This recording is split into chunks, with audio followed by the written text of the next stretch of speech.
श्री कृष्ण कहते हैं, मन से अधिक तीव्र गति से इस संसार में कोई नहीं चल सकता। जिस व्यक्ति ने मन को नियंत्रित कर लिया उसने स्वयं को नियंत्रित कर लिया। जय श्री कृष्ण। क्रोध मनुष्य का सबसे बड़ा शत्रु होता है। अधिक क्रोध करने से बुद्धि भ्रष्ट होती है और भ्रष्ट बुद्धि वाले व्यक्ति का जिंदगी नष्ट हो जाती है।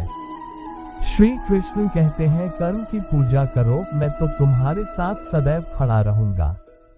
व्यक्ति के विचार ही उसके चरित्र का निर्माण करते हैं। यदि विचार स्वच्छ है तो चरित्र स्वतः ही सुंदर हो जाता है। जय श्री कृष्ण। अच्छे लोगों की श्री कृष्ण हमेशा परीक्षा लेते हैं परंतु हमेशा साथ रहते हैं। बुरे लोगों को श्री कृष्ण भले ही सब कुछ देते होंगे परंतु साथ कभी नहीं रहते। सत्य उस कड़वी औषधि की तरह होता है जो शुरुआत में तो कड़वी लगती है लेकिन झूठ के मर्ज को काट कर फेंक देती है। जय श्री कृष्ण। खुशी हमें चंद लम्हों के लिए संतुष्टि देती है परंतु संतुष्टि हमें सदैव खुशी ही देती है। मनुष्य का आचरण सदैव यही रहा है, जो मिला है वह गिना नहीं और जो नहीं मिला उसे गिनना भूला नहीं। जय श्री कृष्ण।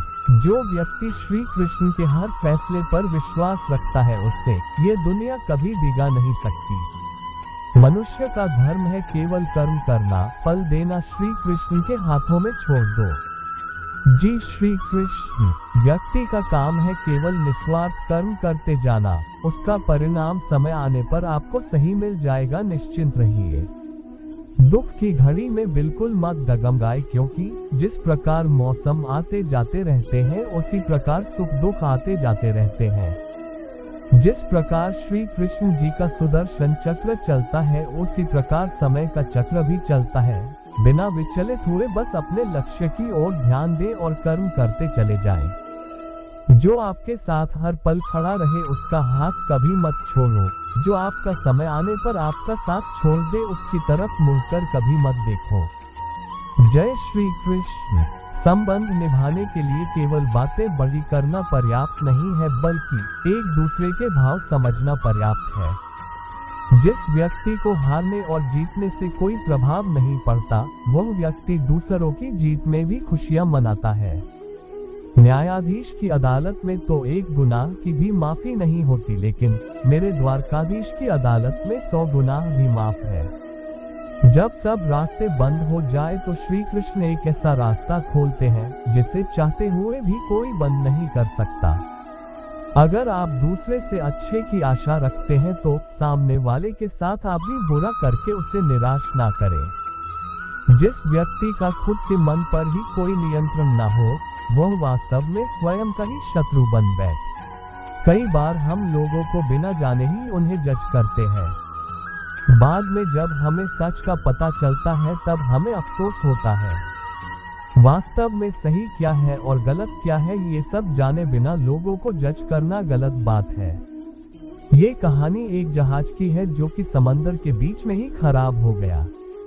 जहाज के कप्तान ने घोषणा की कि हम सभी को अपनी जान बचानी होगी। जहाज डूबने वाला है।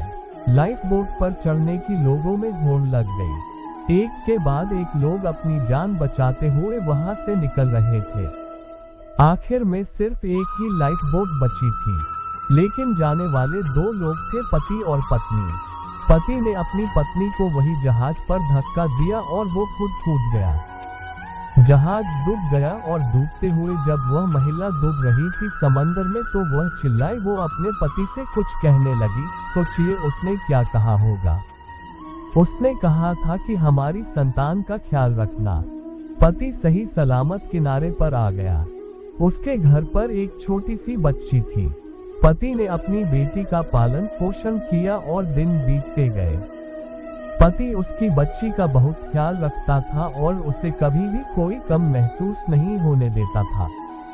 बच्ची अब बड़ी हो गई थी। अब पति ने एक अच्छे लड़के से अपनी बेटी का विवाह भी करवा दिया।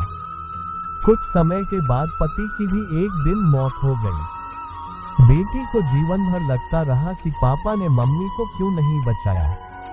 एक दिन वह अपने पापा के घर पर आई तो जब वह घर की साफ सफाई कर रही थी तो उसे अलमारी में अपने पिताजी की डायरी मिली। जिसके आखिरी पेज पर लिखा था कि मैं तुम्हारे साथ समंदर में समा जाना चाहता था, किंतु मुझे हमारी संतान का ख्याल आया और मुझे ये भी ख्याल आया कि तुम गंभीर बीमारी से ग्रस्त हो।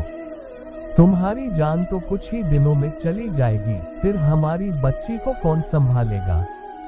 इसलिए ही मैं इतना कठोर निर्णय लेकर के वहां से अपनी जान बचाकर निकल गया। लेकिन तुम यकीन मानो कि मेरे लिए तुम्हारे बिना इस जीवन का कोई अर्थ ही नहीं है। बच्ची की आंखों में आंसू थे क्योंकि वह जीवन भर अपने पिता को जज करती रह गई। इस लाइफ में कई सारी चीजें सही गलत से ऊपर होती है, बहुत जटिल होती है। लोगों की बातों को जाने बिना रिएक्ट करना बंद कीजिए। लोगों को जज मत कीजिए। जिंदगी में हम क्या है और हम कौन से स्थान पर है, इससे कोई फर्क ही नहीं पड़ता है। फर्क तो इस बात से पड़ता है कि हमारी मानसिकता कैसी है।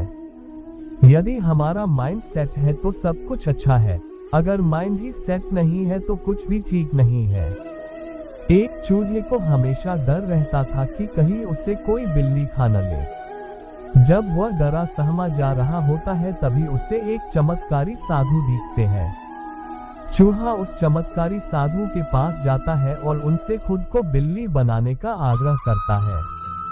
साधु वैसा ही करते हैं और उस चूहे को बिल्ली बना देते हैं। बिल्ली बनने के बाद जब कुछ कुत्ते उसके पीछे पड़ जाते हैं, वह फिर से दौड़ता हुआ साधु के पास आता है और उन्हें सारी बात बताता है।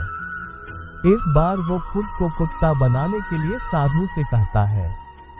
साधु ठीक वैसा ही करते हैं और अब वह कुत्ता बन जाता है। कुत्ता बनने के बाद अब वह शेर से डर गया। वो फिर से उस साधु के पास जाता है और इस बार अब वह साधु से कहता है कि आप मुझे शेर बना दीजिए। साधु कहते हैं तथास्तु और अब वह शेर बन जाता है। अब वह शेर बनकर जंगल में दहाड़ने लगा, किंतु जब शिकारियों ने उस पर हमला किया तब वह फिर से डर गया।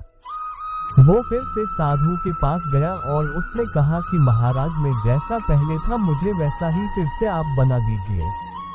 साधु कहते हैं कि मुझे ये पता था कि तुम फिर से चूहा ही बनना चाहोगे। अगर मैं तुमको एक बड़ा सा डायनासोर भी बना देता तब भी तुम डरपोक ही रहते, क्योंकि तुम्हारा दिमाग चूहों वाला ही रहता है। जिंदगी में आप क्या हो इससे फर्क नहीं पड़ता है, फर्क इससे पड़ता है कि आपका माइंडसेट कैसा है। क्योंकि अगर आपका माइंडसेट सेट है तो फिर सब सेट है।